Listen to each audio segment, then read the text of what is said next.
ठीक है दोस्तों, तो हम बताते दोस्तों, तो ये है हैरिस सुल्तान। और अगर हाल ही की घटनाओं, खासकर 7 अक्टूबर 2023 के बाद हमें एक सबक सीखना चाहिए था, तो वो है, अगर आप बेवजह छेड़खानी करेंगे तो उसका अंजाम भुगतना पड़ेगा।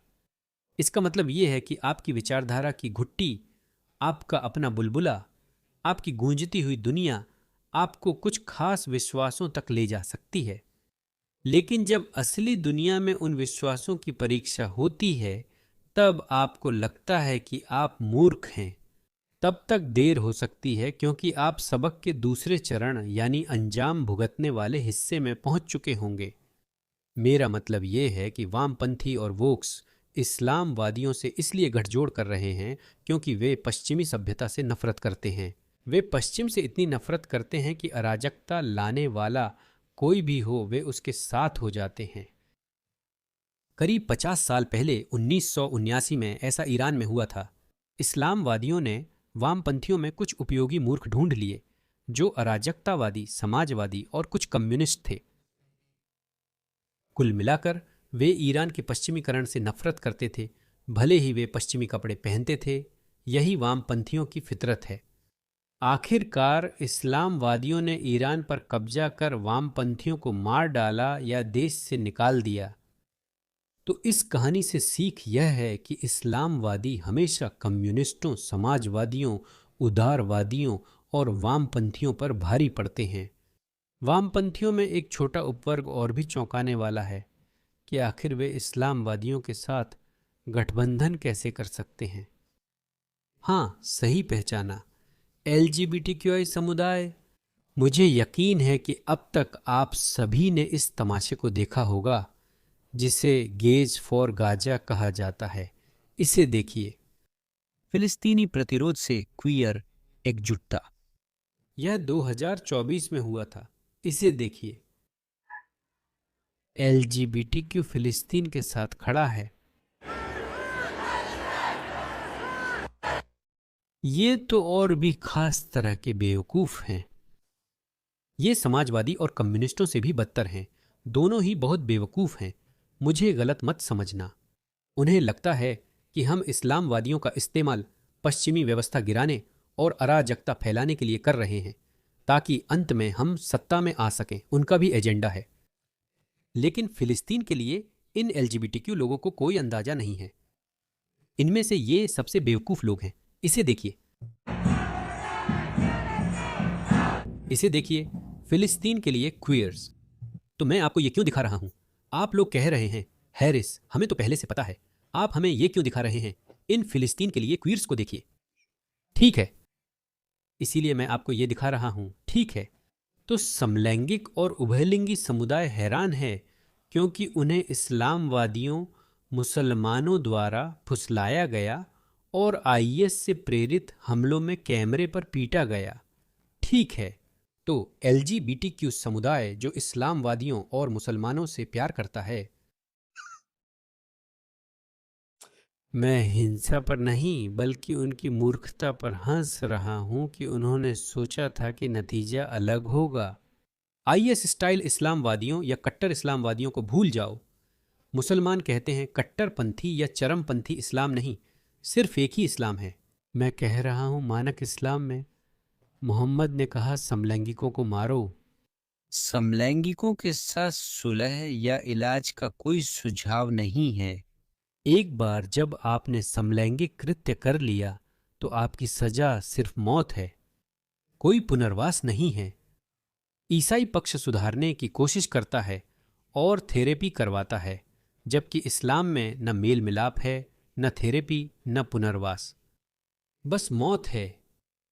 लेकिन ये बेवकूफ, माफ कीजिए ये कहने के लिए, लेकिन ये बेवकूफ सोचते हैं कि किसी वजह से हमें इस्लामिस्टों के साथ मिलकर चलना चाहिए।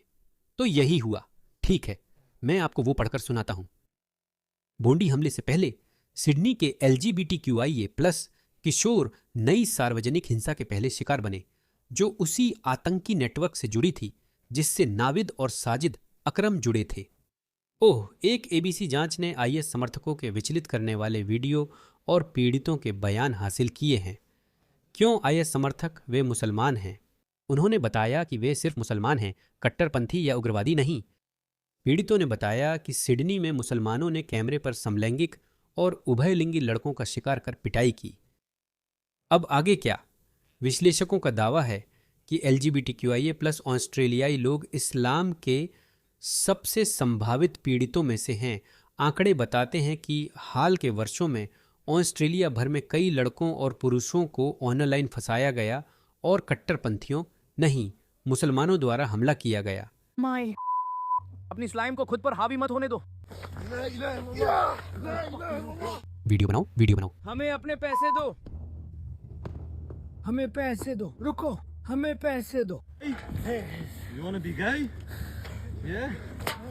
कोई कट्टरपंथी इस्लाम नहीं है, कोई कट्टरपंथी मुस्लिम नहीं है, सिर्फ इस्लाम है। ठीक है, आप मुझे दोषी नहीं ठहरा सकते। कट्टरपंथी इस्लाम कहने पर मुसलमान नाराज हो जाते हैं। केवल एक इस्लाम और एक ही तरह के मुस्लिम हैं।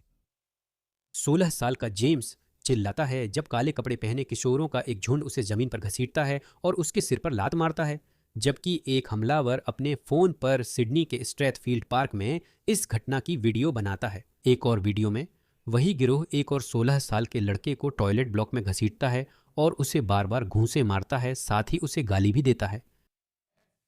तुम जानते हो वो शब्द एफ। हम सिगरेट को भी उसी नाम से कहते हैं। और एक काफिर या गैर विश्वासी, उसके चेहरे से खून बहता है जब वो भीख मांगता है। उसके चेहरे से खून बहता है जब वो भीख मांगता है। मैं कुछ भी करूंगा। तीसरे क्लिप में एक लड़का क्रॉप टॉप में घास पर लेटा है। उसके हाथ चेहरे पर हैं। उसे पैरों से कुचला जाता है और गे कुत्ता कहा जाता है। एक हमलावर दौलतुल इस्लाम चिल्लाता है, जो इस्लामिक स्टेट का अरबी नाम है। हमलावर कहता है, मैं तुझे गोली मार दूंगा, कुत्ते के पिल्ले। फिर पीड़ित के मुंह से एक तीखी चीख निकलती है और वीडियो कट हो जाता है। यह है जो तुमने अपने लोगों के साथ किया है। तो मैं फिलिस्तीन के लिए LGBTQ गाजरा के लिए LGBTQ गेज फॉर गाजरा से पूछना चाहता हूँ। मैं तुम मूर्खों से पूछना चाहता हूँ, क्या यही विचारधारा है जिसका तुम समर्थन करते हो? कुछ लोग कहते हैं, हाँ, मुझे पता है कि वे हमसे नफरत करते हैं, मुझे पता है वे हमें मारना चाहते हैं, पर इसका मतलब यह नहीं कि हम उनके मानवाधिकारों के लिए न खड़े हों। तुम जानते हो यह कितना बेवकूफ़ी भरा है। यह ऐसा ही है जैसे कोई यहूदी व्यक्ति नाजियों के मानवाधिकारों का समर्थन करे। यह कितनी दयनीय बात है। हम असल में यहाँ क्या कर रहे हैं? ये विचारधारात्मक आंदोलन क्या पाना चाहते हैं? वे समाज को अपनी विचारधारा के अनुसार बनाना चाहते हैं। इसी कारण मैं पश्चिमी मूल्यों और सभ्यता को पसंद करता हूँ। पश्चिमी सभ्यता ईसाई धर्म का विस्तार है। हाँ, पश्चिमी सभ्यता के निर्माण में ईसाई धर्म को काफ़ी सत्ता त्यागनी पड़ी थी। मैं पश्चिमी सभ्यता का प्रशंसक हूँ क्योंकि मतभेदों के बावजूद हम साथ रह सकते हैं। लेकिन कुछ अन्य विचारधाराएं भी हैं जो असहमति को बर्दाश्त नहीं करती, जैसे कि इस्लाम, जैसे कि कम्युनिज्म। मज़ेदार बात यह है कि LGBTQI और वामपंथी अक्सर तानाशाही विचारधाराओं जैसे कम्युनिज्म या इस्लामिज्म की ओर आकर्षित होते हैं। इस्लामिज्म इन्हें पसंद नहीं करता। मुझे नहीं पता कम्युनिज्म LGBTQ समुदाय को कैसे देखता है। मैं निश्चित नहीं हूँ। मुझे पता है कम्युनिज्म नास्तिक है। मैं भी नास्तिक हूँ। फिर भी कहूँगा कम्युनिज्म से दूर रहें। यह वह नास्तिकता नहीं जो हमें चाहिए। नास्तिक होते हुए भी मुझे नहीं लगता कि वे बेहतर समाज बनाते हैं। मुक्त दुनिया में नास्तिक लोग वोकिज्म पैदा कर देते हैं, जो उदारवाद का चरम स्तर है, और हमने इसके नतीजे देखे हैं। मैं नहीं चाहता। अगर हम चाहते हैं कि ईसाई धर्म स्वतंत्र सरकारों पर नियंत्रण बनाए रखे, तो मैं इसके पक्ष में हूं। ईसाई धर्म के लिए मेरे मन में एक नया सम्मान है, लेकिन यह ईसाई धर्म के अलौकिक तत्व के कारण नहीं, बल्कि परिणामवाद के कारण। ईसाई धर्म से निकली सभ्यता देखिए। कुछ कह सकते हैं यह धर्म के बावजूद है। ठीक है, लेकिन ईसाई धर्म की सहिष्णु प्रकृति के कारण ही वैज्ञानिक क्रांति, पुनर्जागरण और प्रबोधन काल फल फूल सके। यह ईसाई धर्म की नाक के नीचे हो सके। यह साम्यवाद के तहत नहीं हो सकता था, यह इस्लाम के तहत नहीं हो सकता था, यह इस्लाम के तहत नहीं हुआ। इसलिए मैं चाहता हूं कि ईसाई धर्म जीवित रहे। मैं चाहता हूं कि ईसाई धर्म हमारे स्वतंत्र लोकतांत्रिक उदार सिद्धांतों पर नजर रखने में एक महत्वपूर्ण भूमिका निभाए। अब मुझे यह अंतर करना होगा। मैं जानता हूं कि अमेरिका एक ईसाई देश है, यह काफी लंबे समय तक एक ईसाई देश रहा है। पूरी 20वीं सदी में अमेरिका ईसाई रहा, लेकिन साथ ही एक राज्य के रूप में अमेरिका एक तटस्थ धर्मनिरपेक्ष राज्य बना रहा। अमेरिका ने ईसाई धर्म को हद से बाहर नहीं जाने दिया। ठीक है, हाँ, इसने इन गॉड वी ट्रस्ट जैसी कुछ टुकड़े जरूर दी, और आप जानते हैं उन्हें बुरे नास्तिक साम्यवाद के खिलाफ लड़ना पड़ा। उन्होंने साम्यवाद के खिलाफ भगवान और ईसाई धर्म का उपयोग किया, जो अच्छा था। मैं भी वैसा रिश्ता चाहता हूं। मैं चाहता हूं कि उदारवाद और धर्मनिरपेक्षता ईसाई धर्म के साथ साथ चलें।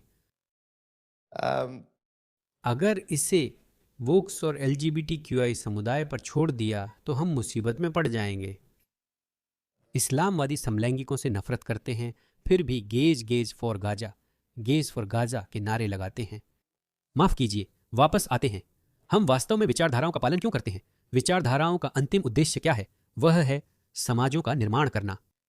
तो ये गेज फॉर गाजा लोग असल में कह रहे हैं कि एक तानाशाही इस्लामी समाज बनाओ, जैसा कि ISIS या अफगानिस्तान में है। आप क्या सोचते हैं गाजा के समलैंगिकों के साथ क्या होगा? तो यह कहना कि हाँ, मैं समझता हूं वे हमसे नफरत करते हैं, लेकिन इसका मतलब यह नहीं कि हमें मानवाधिकारों के लिए नहीं बोलना चाहिए। यह बेवकूफ़ी है, क्योंकि आप समलैंगिक विरोधी लोगों की मदद कर रहे हैं गाजा में सरकार बनाने में, जो आप लोगों को छतों से फेंक सकती है। देखिए सिडनी में हाल ही में क्या हुआ। देखिए वे आप जैसे लोगों से कैसे पेश आते हैं। गाजा के साथ खड़ा पूरा वामपंथी आंदोलन, यह बस बेवकूफ़ी है। लेकिन गेज फॉर गाजा वाले लोग, वे तो खास तरह के बेवकूफ़ लोग हैं। खास, बहुत खास, बदतर।